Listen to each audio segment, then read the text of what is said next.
Hey, and welcome back to Soaring Profits Live. We are with the wonderful, intelligent entrepreneur, Amelia. Amelia is a friend of mine that I met, and I badgered her into coming on to our show, and she has agreed to come on our show. But when I asked her about a topic, she said something that's near and dear to her heart is post-concussion syndrome. I don't know a lot about that. I've heard a lot about it kind of through work and stuff like that, that we deal with a lot of kids with concussions, but I haven't really heard much about post-concussion syndrome. So Amelia, could you explain what that's about? Certainly. And I maybe should give a disclaimer that I'm not a medical doctor or a No. medical professional by any means. So what I'm sharing is what I know through experience with both of my children, actually. But my son had sustained a head injury just over, I think it was about 6 years ago. And he had played hockey and football, other sports, but he was actually running on the schoolyard and was playing manhunt and fell backwards into a pole and sustained quite a significant traumatic brain injury, which is the word for concussion. And that really, I guess to put it simply, changed his life significantly and all of our lives since. Wow. And the symptoms that he continues to have, I guess, post-concussion range everywhere from, headaches to major bouts of depression to thoughts of suicide to, struggling with learning now at school, social anxiety over others not understanding how he's feeling inside, processing. And it also, we've learned, really affects like hormone levels. It affects the way the eyes are able to visually process information. So it's one of those invisible disabilities that, having, watched my son and also my daughter earlier struggle through this has really just had a profound impact. We've done a lot of learning around it, but the sad part is there really isn't a lot of awareness around kind of the long-term effects of traumatic brain injury. Wow. And as it turned out this summer, my son had broken his ankle beginning of July. And he was saying, Mom, I broke my ankle, and everybody knows when they look at me, my ankle's broken, my ankle's swollen, I can't walk. For sure I can't walk, but nobody understands what's going on in my head still. Yeah. And really that, post-concussion syndrome is that swollen, bruised brain. Wow. Amelia, how old is your son, and how old was he when he had his accident? He's 16 now, so yeah, he was just 10, 11 when this took place. So wow. So I know it happens a lot because the prophets know I work in a school at some point, and so when the accident happened, did they react immediately, or was it something that you slowly found something was wrong? Because I know both of those things have happened, because sometimes those, I know when I was a kid, it was get back and play. You're fine, go play. What were the key indicators that you when did you know there was a problem? Like, what would we look for if our child has sustained a brain injury like that? What are we looking for? I guess. Okay, so like the immediate afterwards, you could, just looking at him, you could see, I'd say a blank kind of stare in his eyes. He had lost consciousness for a short period of time. He was extremely sensitive to light immediately. He was probably about 5 or 6 weeks before he could be in a fully lit environment, very sensitive to noise, significant short-term memory deficits, and personality changes. Like he would go from, being quite hyperactive to being extremely angry, like angry outbursts were part of it. The physical other symptoms were, persistent headaches, not feeling energized, not being able to learn the same way. So those were some of the immediate, Right. but we really didn't know that this was going to be something that we were going to deal with. Here we are 6 years later, and he's actually now just seen a specialist that specializes in taking a look at kind of the hormone components to post-concussion syndrome to offer, I guess, what might, we're praying is true relief for him from this. Like, we've done everything from chiropractic to visual processing to massage to, cognitive behavioral therapy, neurofeedback, neurotherapy, you name it. Now, Amelia, this occurred at school? It did, yes. So now, how did you feel? Like, obviously, as a parent, you get that phone call that nobody ever wants to receive. All of a sudden, you have an issue with your son at school. You've got a problem. And was the school helpful? Were they in a position? Absolutely. And funny enough, I worked for the school board at the time, and we had put a concussion protocol in place. Right. So yes, that was followed. There are three, maybe four, I would say, kind of standout or remarkable teachers and administrators that really, everyone was amazing. I will say that, but there were a couple that really, really stood out and just, they were, praying for him, making sure that accommodations were made that needed to be, like, it was handled, at a school level extremely well. So we're grateful for that.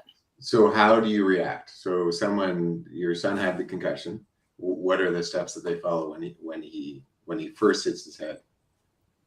Immediately, it's a call to the parent, and depending on whether the student is conscious or unconscious, it's a 911 call. That's a terrifying statement.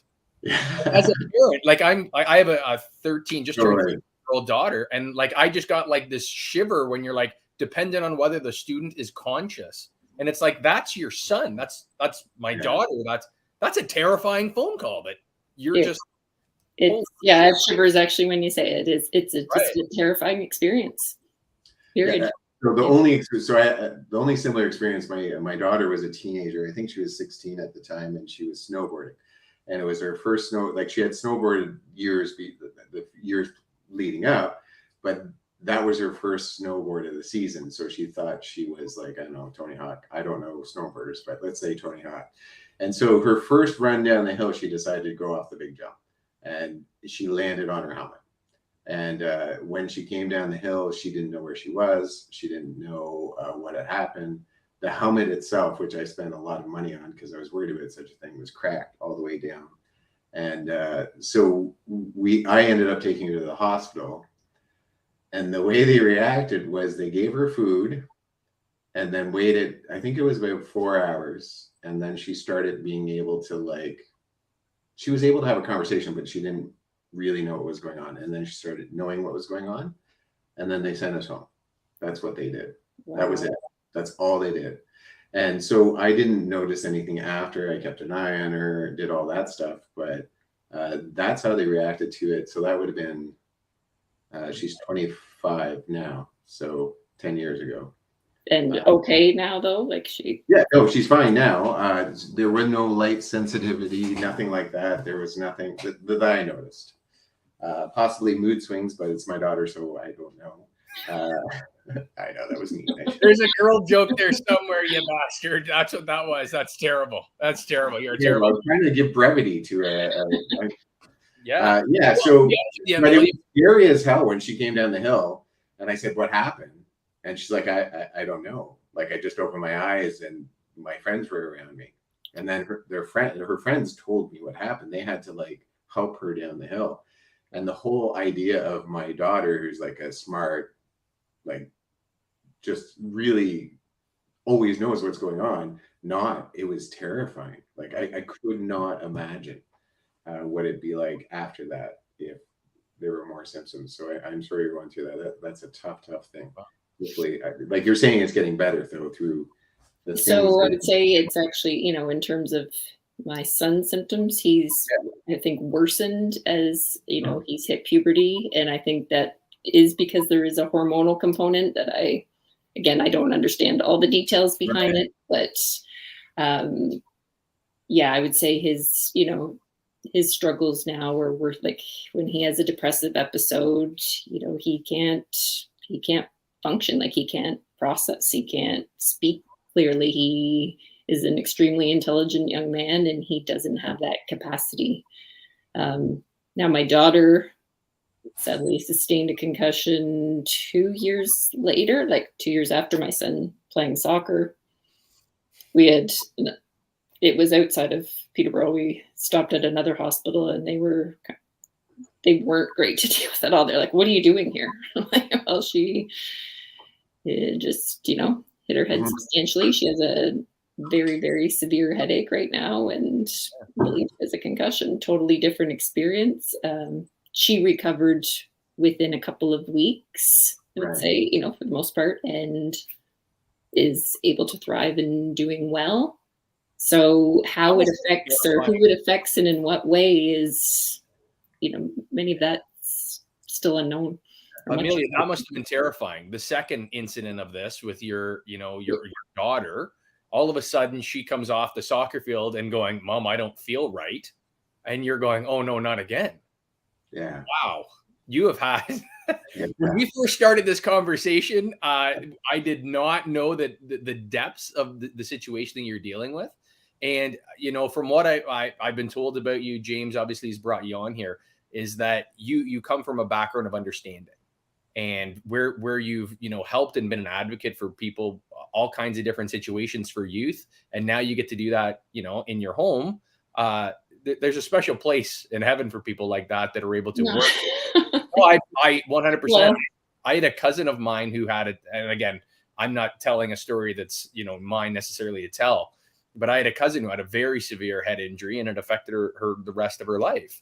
And it was just a situation where same kind of thing. She was playing a sport, got hit the wrong way, and it was problematic. But again, she didn't come from a household where they knew necessarily how to handle, treat, and be looking for things. And in your situation with the background that I know that you and I have talked about a little bit before we came on here, and having that background, that advocacy piece that is so important, that's an amazing story. And I didn't know the extent of this when we first came on here. So first of all, thank you for coming on here, telling your story. It's a difficult story, I'm sure, to tell. And, this is what we try to do here, is we try to bring individuals on that have something different than just, the mom and pop business in town trying to sell something. And this definitely hit home for me tonight, just this, where we are right now. And I can't wait to dive into more of it. I think it's very cool. Obviously your situation is, tricky and all that, but I wish your son all the best. And it's amazing to see, what you're doing and how you're doing. Now, with that being said, your community that you're involved in here locally, is there much in the way of supports for someone who has suffered like an acquired brain injury and that? Yes. And I guess before I answer this, I'll say a disclaimer. I think anyone that we have worked with has done everything they've known possible. Sure. To date, right? Like, I do believe that people act with, I want to believe, act with the best intentions and do the best they can. Right. Sadly, the treatments we have sought to date have not relieved him of, the pain that he's enduring at this time. Like, medications are not working. Even the combination of different therapies are not working. Everyone's been supportive. There is a foundation called the Hope Foundation here in Peterborough. They do a lot of work. He actually had the opportunity, my son, to do a talk with them, and Ken Dryden actually was the guest speaker to bring awareness to the situation. We have a couple of really great friends, and some of whom have been his teachers too, but who were former, I would say semi-pro or pro athletes that have also had similar struggles that have connected with him. To just, it's been important to observe that, just compassion and understanding are what he's needed the most. Yeah. And I guess from a parent to parent perspective, what Jack's father and I think have taken away from it is that we got so wrapped up initially in being fixers for this, because that's what we did in education. We problem solve. Here's the fix. Here's the fix. But really, he's needed just the listening, to know that, we're trying to understand him, and not necessarily look at it like it's a problem to be fixed. Yeah. No, even though we, definitely want to see some resolve to this. Yeah. Yeah. Especially when it's a personal, like it's easier when you're working in the field, you're working with other people's children. You can, like, you don't have that anxiety of, I just want you to have like the best life in the world, and I need to fix this now, because that's my job as a parent, to make everything okay for you. So I get that, and that would be awfully hard. And I'm so sorry you're going through that. That's very tough. But you're absolutely right. Even in the field I work in, where there's behaviors, or someone's gone through a struggle, or maybe a fetal alcohol syndrome, which is not similar, but similar in the way that you don't see the actual physical damage, but they still have a problem that you have to deal with. It's not like Down syndrome or something like that, where there's a physical component. And a lot of times, like you just said, it's compassion. That's what they need the most. They need you to take the moment and say, okay, just tell me what's going on. I just know what's going on, because I don't know, you just get so caught up trying to, like you said, fix what's going on, because you'll catch on to something. You're like, that's it. That's going to do it. And I know with my own kids in certain situations that, you'll find like just one small shred of hope, and you get all excited and you start running towards it, carrying your kid going, this is the one, just to show up. And at the end of the day, it's almost worse that you found it. Right. So I'm so sorry, because that is, I know for me, the things that I've gone through with my kids, that I almost think sometimes it would have been better that I did not find out about that information, so I wouldn't have run down that hill with them to get all excited, get them excited, get me excited, think there's a solution. And sometimes it would have been better, like you said, to just go, okay, let's just sit down, let's take a breath, let's not worry about fixing it. Let's worry about what's going on right here, right now, this situation, and how can I make it better, how can we make it better together, kind of deal. And I think that's what you're trying to say. Mm-hmm. So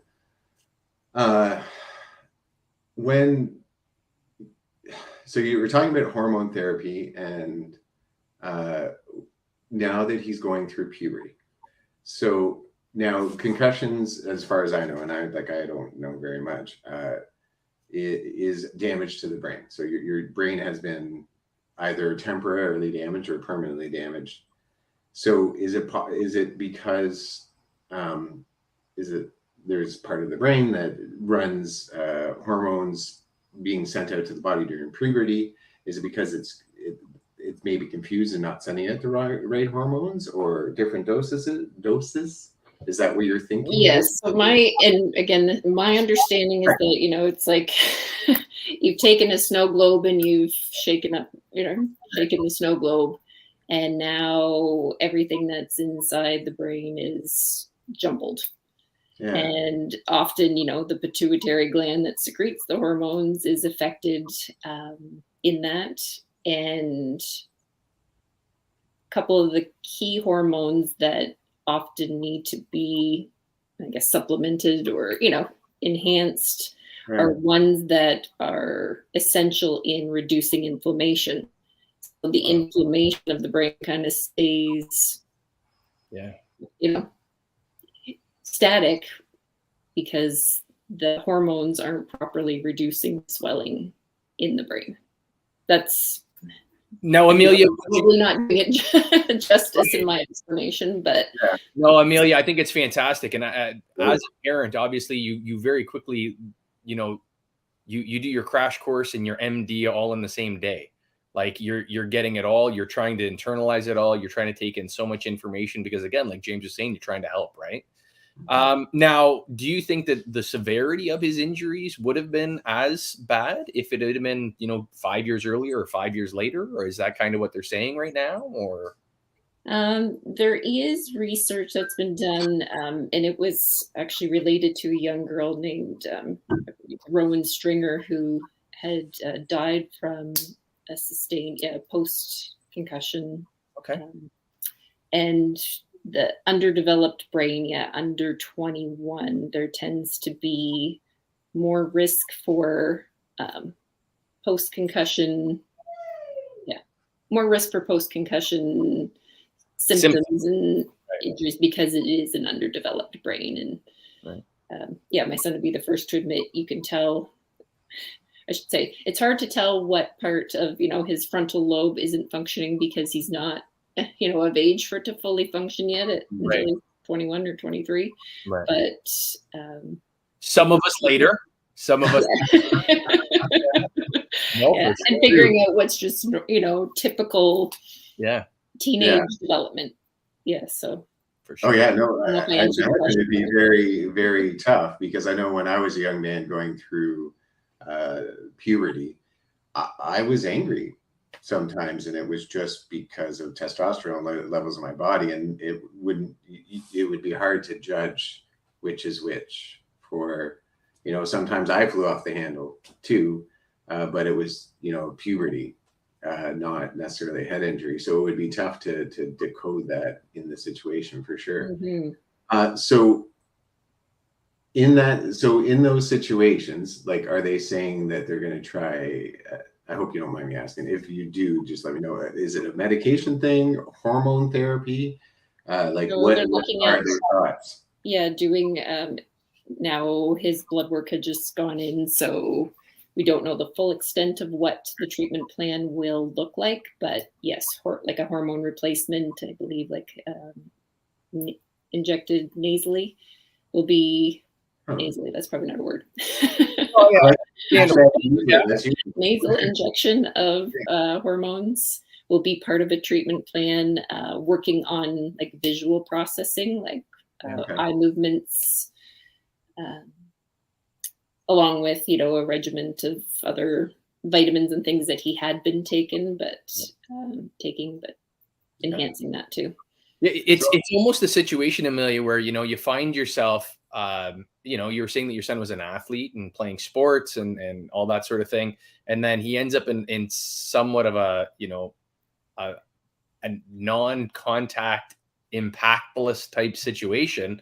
What do you say to parents out there that are, their kids, they're pushing them into these contact sports? What is your viewpoint on that as a parent that did have your children in that sort of thing and has obviously didn't have an issue during that, but now has seen the ramifications of, something as mundane as a slip and fall type kind of thing, right? Absolutely. So before I get emotional, but I guess I would say when we were talking to the doctor last week, the specialist, he said to my son, buddy, you could be walking, bump your shoulder right now into a shelf and it could set you back a year. Wow. He's like, you won't know until you get feeling better, because he was asking the question, do you think I'd be able to ever go back and play hockey? And he said, once you get feeling better, you'll never want to risk it again. He's like, I get it. You probably don't think you have much to risk right now because you feel so terrible. Yeah. So it was the very first time yesterday that I heard my son say, when I grow up, if I have kids, they're never playing contact sports. And but I will say we had let him go back into sport 2 years ago. He was feeling decently at the time. But then the depressive episodes started. Right. To kind of magnify. So kind of made the connection, like him going back into play.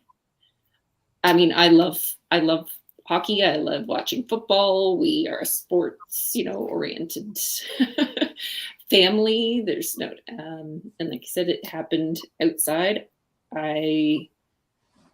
But my personal opinion would be it's not worth the risk.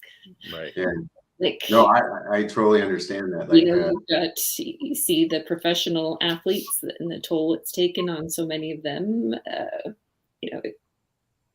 cliche or not, you've got one brain. If it doesn't work right, nothing else in your body's working right. Yeah. And it's life changing, and can be life threatening. Right. Yeah. You're absolutely right. Like the amount of, like, the big highlight was football players, and how their whole personality changed. They're not even the same person they were. A lot of suicides, a lot of stuff like that, a lot of unfortunate occurrences, and that is because it was NFL and a lot of money. I'm sure there's other occurrences that we never hear about. But the scary thing that you touched about is the re-injury, right? That's why your son is more at risk, not necessarily like kids walking around, if they bump their elbow, could get a concussion. It's because he specifically already has injury, and if he re-injures, it's bad. And I remember they told Sasha that we needed to wait 6 months before she played any sports or did anything like that. And I don't know, now talking to you, I don't even know if 6 months would be enough. Wow. That's terrible. Yeah. Well, and I'm sure as a parent, you step back and you go, it's fine. It's fine. You know, hey, yeah. Kids feel good. You know, you're kind of, you ready to go back, bud? You ready? You're good? You're feeling all right? All right, let's go do that. Yeah, okay, you know. Yeah. Well, and there's a big, obviously, the social life of a teenager, it was highly, revolved around sport. Yeah. Mm-hmm. Yeah. So it definitely, you're giving up something you love in addition then to feeling like you're not yourself. And and I'm kind of speaking for him for to sure. say this, but there's a lot of grief for everyone. We watch his sister grieve, not seeing her brother being able to do what he could do before, not have the same personality he had before, seeing her parents have to spend more time with someone, because of their injury. We grieve the personality changes, not being able to take the pain away. And then, of course, the worst is him just going through it all and hoping his buddies understand what it's like. And, his parents driving him crazy, like those sorts of things. Yeah. Right. Yeah. And I imagine, not the same at all, but I know when my daughter first hurt herself, there were times when she was like, yeah, I'm just going to go out to a party. And I was like, I'm not ready for you to go out to a party yet. That stuff would be very hard to let them out of your sight after an injury like that. Yeah. And there's a lot of learning. I bet. So what about, so I know when the difficulties that the kids I work with face mostly is teachers not understanding, or teachers not being able to accommodate, or teachers not being able to understand sometimes that chemical mood swings are chemical mood swings and not personal. Now, are you finding, like, I know there'd be some sort of plan in action for your child. Are you finding the accommodations are fitting, or what accommodations, or you don't have to tell me, but I'm just interested because there will be parents out there that are wondering, what do you do sending your child to school?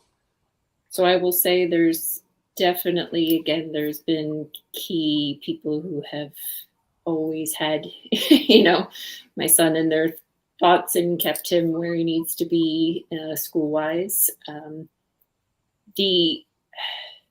The difficulty is, yes, when there are others who don't understand, or they don't understand why, for 4 weeks he seems fine.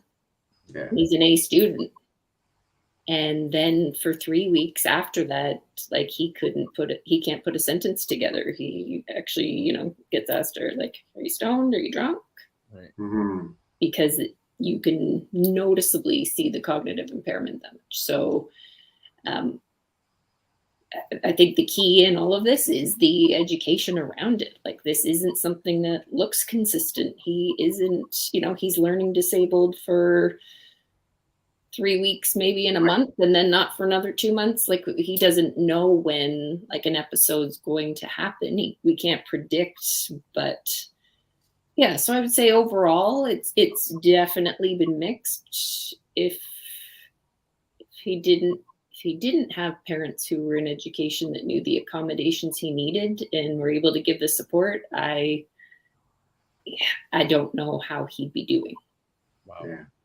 Yeah, like there's a lot to be learned there as well, for sure. That has been my experience. If a parent either knows the system well or has an advocate who knows the system well, then their child usually does well and has a lot of accommodations.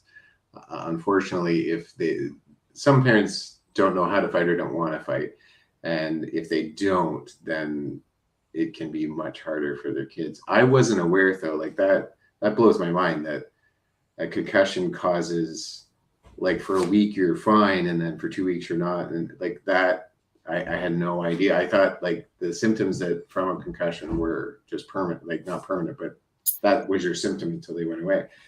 That is why he has a processing deficit, but when he kind of has, I guess, what would be a flare up or an episode, then it's far more difficult for him to to do anything. Yeah. Right. And in those cases, would he have someone help him? Like, is there that kind of accommodation? Depends. Yeah, and that's the thing, right, Amelia? And you touched on this earlier, is that it is a bit of an invisible thing, and it can come across as, like you were saying, like a substance issue, even like when you get a young man that's walking into high school, it's not uncommon to have somebody stoned coming into class. So all of a sudden, now what's going on? You were fine for the last Amelia. That is a wild situation. Like for somebody who's an outsider, I'm not involved in education and that sort of thing. You have your hands absolutely full in making sure that, things that can possibly be there for your child are, and that is a wild ride. Like emotionally for yourself, to think of the ups and downs of that, the successes, the things that you just wish you could tweak a little bit better. That I didn't really realize where this whole conversation was going to go when we first started this. But Amelia, you're doing a fantastic job. And I really am reiterating this again for the second time, is that the stuff that you're doing and potentially where this leads you and your family for the next number of years, until you find out where this leads for your son. The advocacy, the being there to support other people and to show people that what you folks have been dealing with, and that this is a real thing, because we don't know enough about what's happening here. We don't know why it happens. We don't know what the causes are. And especially like you're saying, in that, pubescent type brain, man. And like you touched on, drugs are the easy outlet, right? Like, and I'm not saying he's not been, that's where you'll go, there's a higher likelihood, I should say. Right. That you're looking for a means to escape when you're dealing with something like this. And well, it's an emotional baggage that unfortunately no person, period, but putting on the angst of being a 16-year-old on top of that. It's amazing. I'm so glad that you're able to come on here and kind of express your story. Again, you were talking about some of the individuals locally that have kind of came out to your family and discussed, and some of the people and organizations. So you were talking about the Hope. Can you fill us out a little bit more about what Hope does here? Yes, and a lot of their, I guess, platform and building a foundation is to bring awareness to, head injury and the effects of that. And they do a lot of fundraising to give bursaries and support families who have, people in their lives who have sustained some sort of traumatic brain injury. I know they do more in addition to that, but that is part of their platform. And just thinking of that, for families who don't have access to the resources, like we were able to and have been able to try all of these different means of, therapies and things, we're blessed to have the finances and the coverage and things like that to do so. But for those who don't have access, like this isn't like an OHIP covered, type of injury after you leave the hospital, right? Like, well, Amelia, this is something we talk about quite frequently on here between, James and I, as well as our other guests, is that, we talk about government funding the right things. I'm pretty anti-government funding in so many aspects, right? The political side of that. But this is where my question comes from, is that someone in your situation deserves all the help and support that they possibly can get. What is there out there through, like, it sounds like you're going private insurance, dealing with this sort of situation. That boils my mind and my blood, where, you know, we've got heroin addicts downtown that let's get all the supports and all the bullshit that we can for them, whereas your family has to go to pocket and make sure that you're insured and covered and all of these sorts of things to take care of an issue that is real, tangible, and affecting your son on a daily basis. And that's wild. Can you talk a little bit about your experience so far with that sort of thing? Yeah, just I guess the inequity in it is horrendous. Wild. Yes. It's wild. And we've even looked, you know, at treatment centers in the US, and it's, you know, $10,000+ to, you know, even begin looking at a brain scan and getting other, you know, and we're, you know, we do anything to make that happen. But yeah, for a child or an adult, anyone who doesn't have access to resources to do that, you basically, you'd have your visit to Emerge or whatever, and if you're lucky enough to have a family doctor, see your family doctor, but no medications or, you know, therapy or treatment, and none of that's covered. Like no chiropractic care, no extended drug care, there's no massages, there's no visual processing treatment. Yeah, there'd be nothing. So nothing after we've determined you have a concussion. It's like, you've got a concussion, you know, follow your protocol. Here's your medical note. Yeah.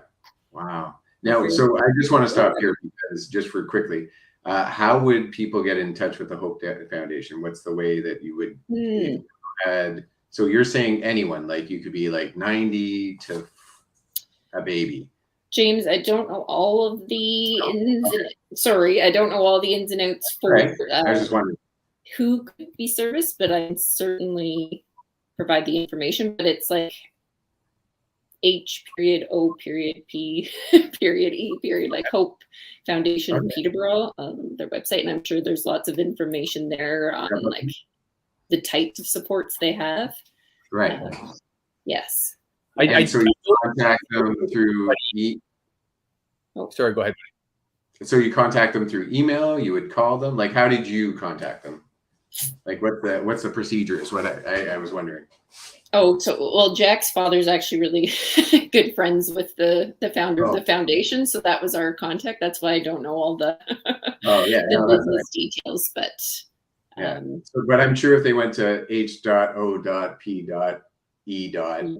and went to the website, it would probably clearly tell them how to clear all those. Yes. Yeah, but you highly recommend that. And now, is that, do you know if it's only Peterborough, or is it like someone from Kingston could access it?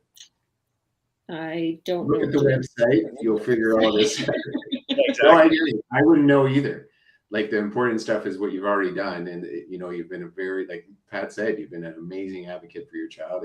It's incredible what you're doing. Not every parent would be able to, I know you on the inside don't feel the success that you had, but you have had a lot of success. Let me tell you, that's incredible. What you have told us is amazing, and the fact that you're here spreading your personal story with such compassion and such to help other people, that's incredible. And no, you should be commended. I agree with Pat 100%. You have lived a really tough journey, and that's just incredible. And I appreciate that, but I have to say, you know, I'm just representing, you know, I believe in my heart when he gets feeling he'll do this work way better than his mom is. But you know what, Amelia, it's funny because, you know, I for those of you, the profiteers, that's our little like group of people that follow us, is that I recently lost my father to a very rapid spreading cancer. Obviously different, very, you know, I'm so traumatic. Sorry to hear that. Well, thank you. But I remember doing and saying the exact same thing that you just said to me. You're like, you know, it is what it is. I'm just one day in front of the other, all of those sorts of things. And after my father passed away and I had these conversations with people and they're like, the advocacy that I was able to do for my father and the difference that I was able to do. I brought him into my home and I did those sorts of things, right? That's huge. And we take it on as I was just his son. And you're like, I'm just his mom. I'm just doing this. It's what you would all do it the same way. But I can tell you that it's not. And what you're doing is fantastic. And it's a little bit hard for, James and I to try to connect about, this situation. But I'm so glad that you're able to come and have this conversation with us and tell your story, because it's super important. And the advocacy that you're doing, I think, is amazing. And the more light that you can shed on this, because I don't think there's too many families that don't have an experience. I'm not saying to the level that you folks have had, but an experience where someone's had, an issue in their family. And we just, for years and years and years, it was get up, it was a stinger. You got, your bell rung. And now we're looking back and we're saying that, no, there can be some major problems here. And we're seeing it. And advocates like yourself and your family are bringing that to the limelight. And I think that's amazing. With hope, with, the people that you have that have some, you're saying some of the semi-pro hockey players and pro hockey players that have been around. What do you hear from them? Because again, these are people that have had these injuries and are living a life with it. What kind of stories are you hearing from them? Just, that it was horrendous. Right. It was living a life of destruction, turning to drugs and alcohol and, any means of escape. Again, the suicidal ideation and suicidal thoughts, tendencies, unfortunately not, thankfully, anyone we know of, but, so many stories, unfortunately, end that way. And I think their stories have mostly been of, having the caring people in their corner, right, that made all the difference, having some sort of hope the entire time. Okay, maybe this didn't work, but I can, tomorrow's another day. Maybe this will work. Like staying connected, to people in the community that could support was important. And I think, again, I feel like I'm speaking on my son's behalf, but for him, knowing that there are other people out there that understand his struggle really has made a difference. Like, they get it. They get it when I say, I don't want to talk to anybody. I'm irritated. Like, I just don't want to be around my mom. I don't want to be around anybody. Like, they get it. Yeah. Differently. So are there where your son can get together with other people his age or maybe older that have survived, I don't know how you say it, who have had a head injury? And so do they get together and chat? And is that what you mean by sharing stories and getting together with people that understand? Is that what you're saying? Or so ours wasn't, and my son's isn't in any kind of organized way. I do believe, though, there are a couple of associations like the Ontario Brain Injury Association that do have kind of focus groups and support groups such as that. Ours mostly just happened because we've known people, friends of friends, or, two in particular were teachers that had gone through this themselves and connected with them that way. So informal, but very important. And I think there's a lot of work to be done to, bring awareness to to build those support groups for sure. Yeah. So how would somebody do that? Again, we talked a little bit about this. You've got a bit of an entrepreneurial, background to you as well. What is there? How does somebody go out there and build something? It sounds like, you've done it kind of informally, but is there an opportunity? Is there a new opportunity or a new venue that could possibly be formed? Because like I say, is that, here we are, we're talking about James. He had a situation with his daughter. I had a family member that, had a situation. I don't know too many families that realistically, if there was something out there and it wasn't, you got your bell rung, kid. Is there something? Is there opportunity? Is there options out there? Because it sounds kind of like you're so deep in it and there's not a whole lot out there. Is there something that maybe could be? And that, how? I believe that there are a number of associations who do a lot of great things around brain injury and support, but I think there are still opportunities that exist for sure to create even more, like, in terms of I think even just if we only looked at even just the school aspect, right? Like, what does this look like for a learner going into school? That's a whole piece.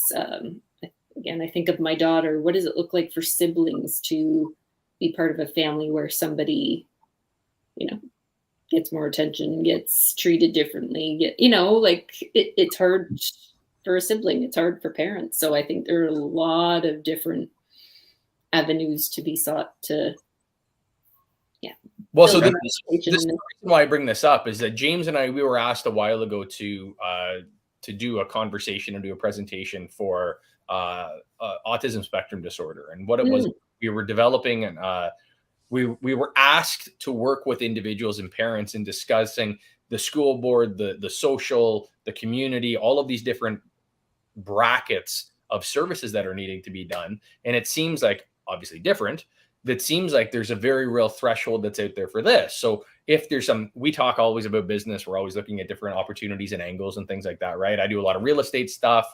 The profiteers know that, the stock market is kind of my baby. I enjoy doing that sort of thing. James does more of the kind of more the self-help, the development. And that's where we looked at marrying the two and working on this ASD type thing, right? But I wonder if there's an opportunity to be able to do exactly what you just laid out, is being able to identify school board, listen, educate around the school board, educate around the needs of this person, but also this group of people, then community-wise, and break this down. The issue is and I always go back to this, is that you got to follow the money. You got to find out where the cash flow is coming from and how to do it. Now, individual ASD, you got passport programs, you have all of these other funding agency structures that are out there. Someone like yourself, it sounds like it's a lot of out-of-pocket payer, right? How do we bring advocacy and awareness to getting some government money for this? And this will be the only friggin' time that I will say this. He's not wrong. I hate governments getting involved in shit. They usually screw it up.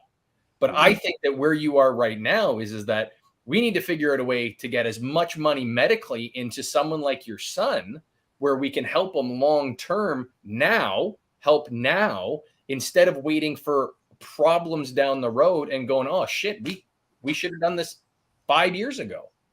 Now there's an issue. So I guess my question goes back to who can you talk to? Who can you advocate to try to develop this funding model, these programs? I guess you go back to your politicians. I think that's I think that's an important next step. There are some, we're taking a look now at applying for the disability credit. Okay. I don't know if my son will qualify, but he really does require care from somebody almost full time, in different aspects. Again, there might be weeks here and there that he doesn't, but for the most part, it requires more care. There is the Trillium Fund, and I don't know, again, the ins and outs of that, but I believe it would be, a grant opportunity or possibility for doing some education work around this. Yeah.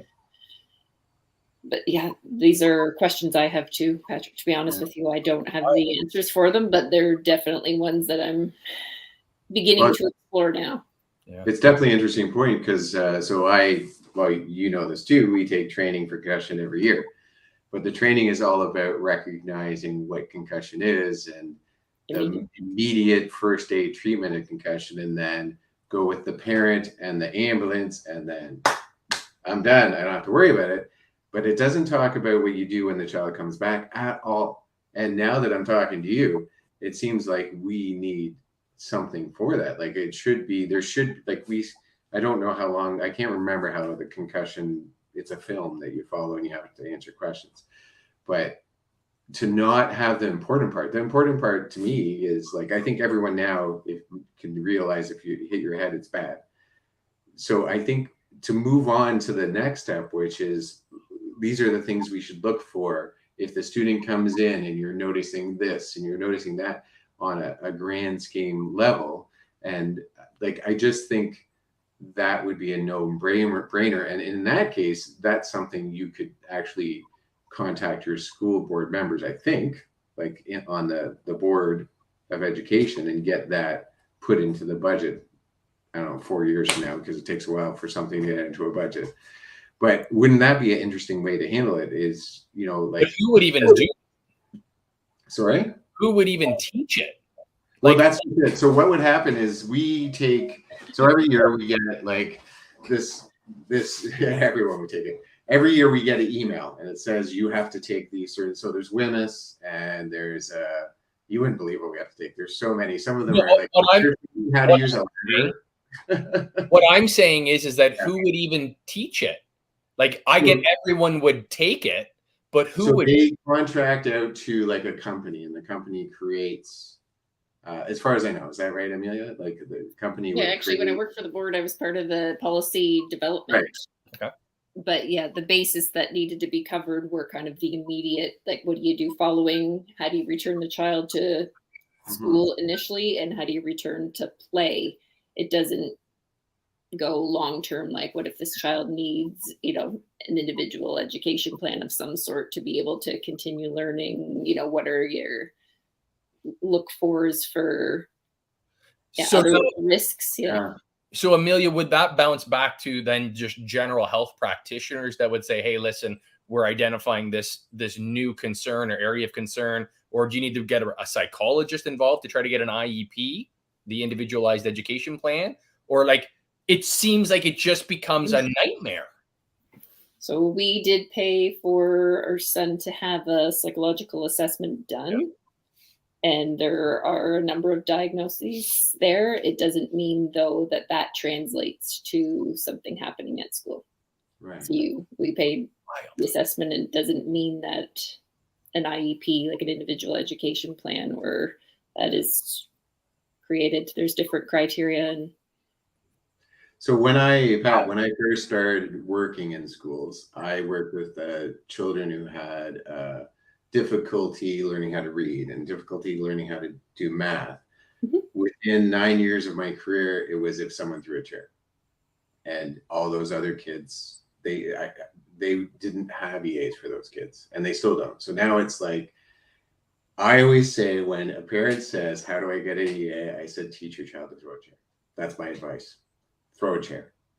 That's it. And then your kid will get an EA like that. Tomorrow your kid will be an EA.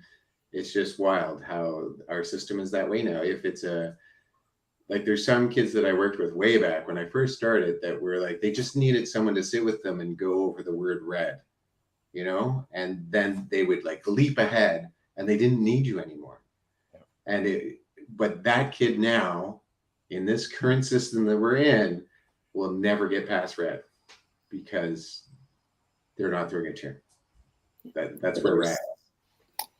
Many, and this is like, traumatic brain injury is one of many. Like we've talked about invisible disabilities. There's so many students struggling with different things we don't necessarily see if it's not outbursts that require additional support. Yeah, it's. Now I had the honor, the privilege of working with the school, and there was a program that was delivered called the Aerosmith program, and it was actually designed by a woman by the name of Barbara Aerosmith, who basically created this to retrain her own brain. Oh, wow. And had quite a remarkable story of recovery herself. So there are educational programs that are designed to create new synapses and things in the brain, or form new ones, I should say. So there are supports out there, but again, they're not free. It's not, accessible for all. They're remarkable in their results. So the good news is there are things out there that can be sought, but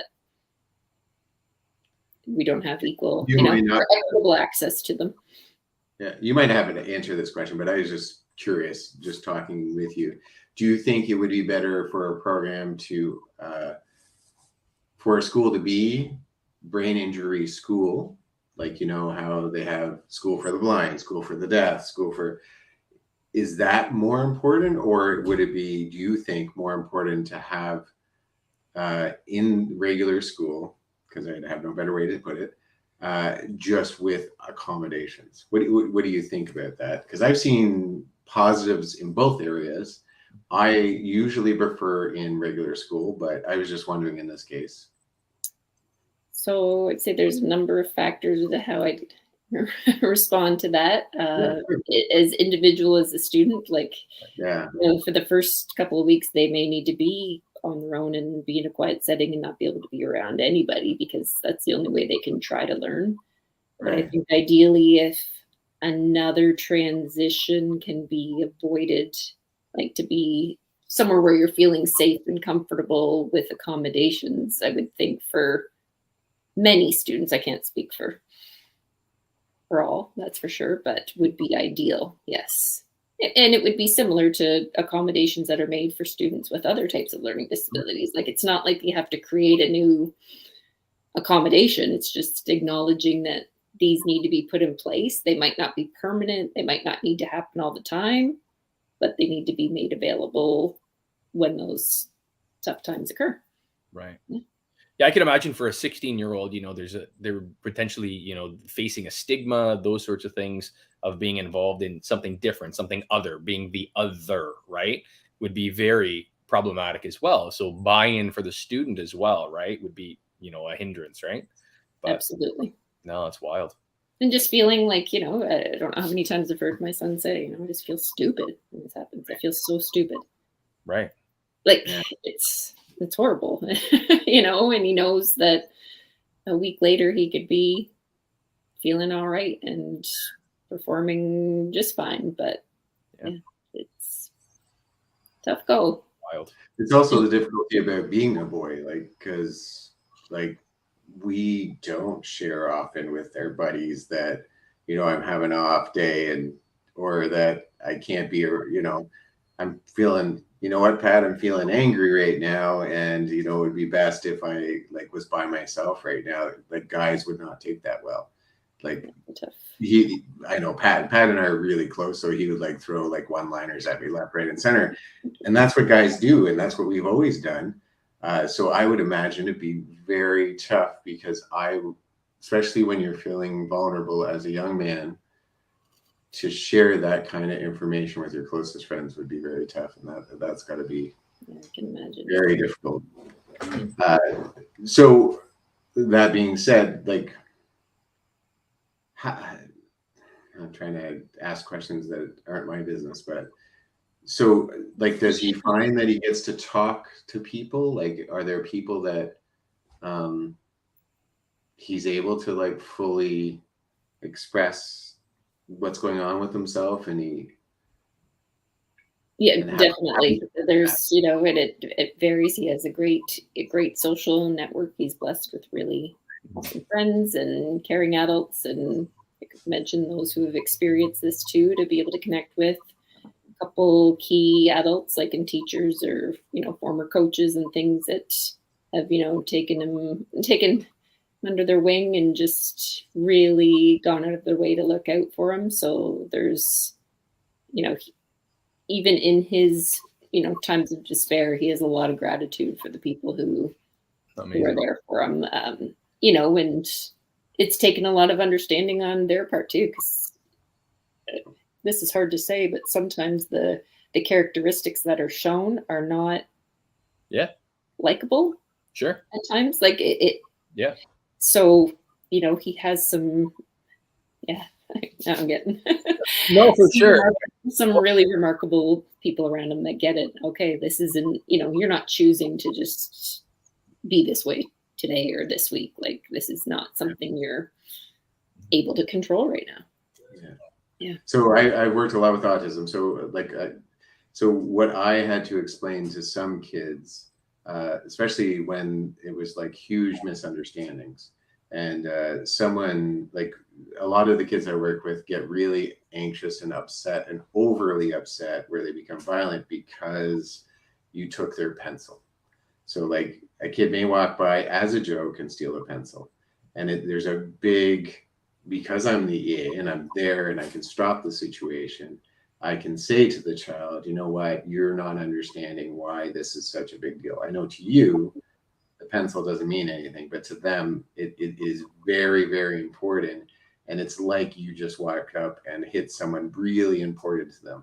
And that's why they're reacting the way they're reacting. It's not personal, but not to have someone there to describe it when other kids have, for some reason, an imbalance, or they have like that physical reaction and no one there to explain why to another child who just got punched in the face.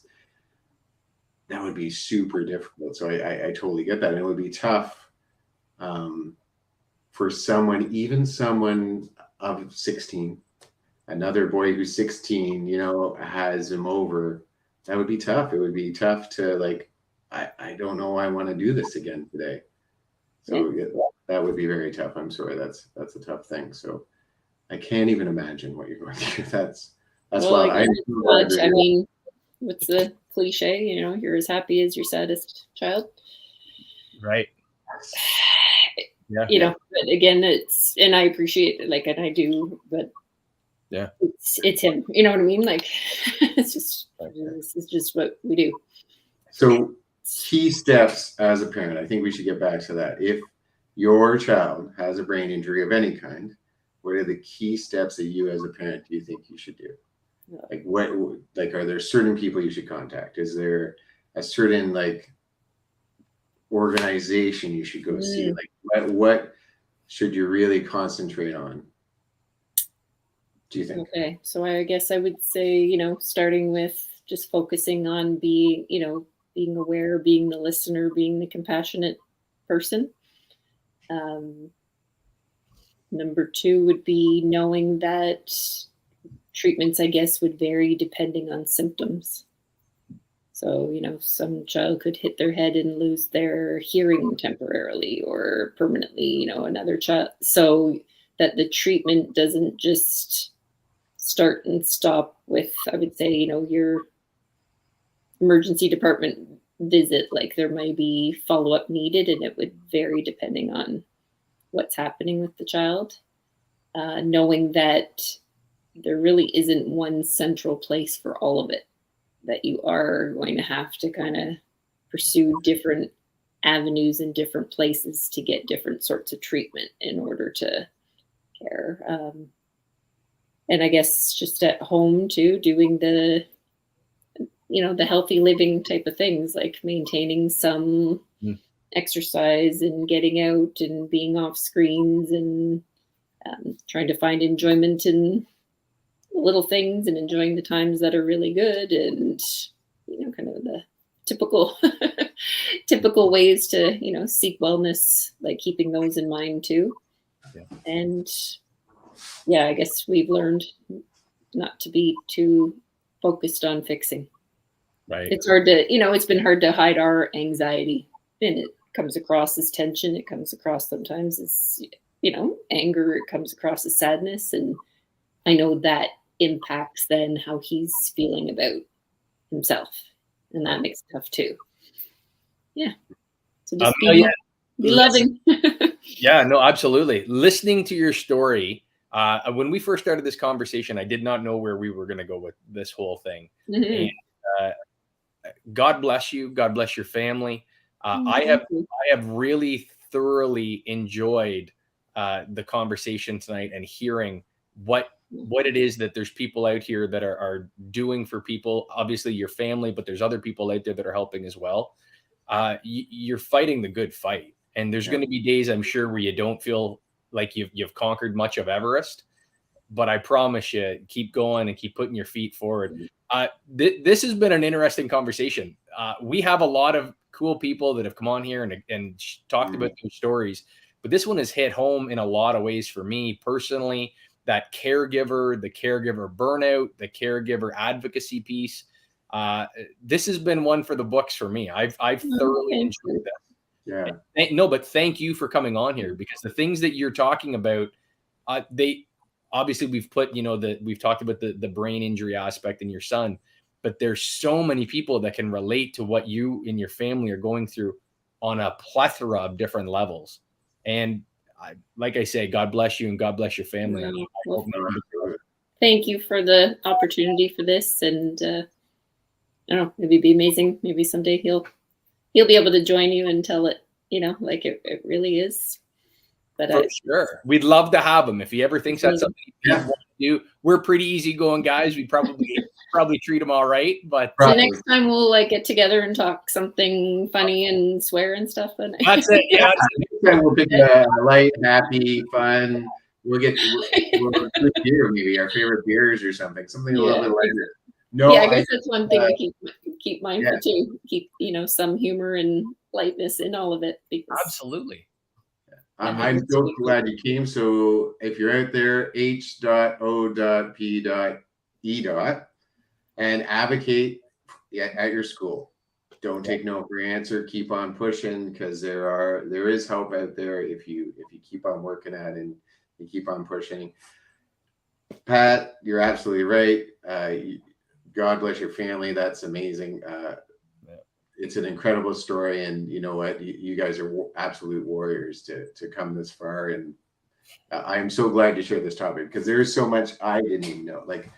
Like I heard a lot about concussions, and we learn about it in the school, like different things, but like so many things about it waving and flowing, and that sometimes it's like that, and sometimes it's not, and the fact that symptoms come and go, and possibly, like someone might be able to go to that reaction thing where you're hitting lights, and that would work, but it doesn't work for, like, some people need therapy, like hormone therapy. Like it's just such a all-encompassing, and I am 100% shocked there's not a one-stop shop for this, like that, or that the government's not paying for it.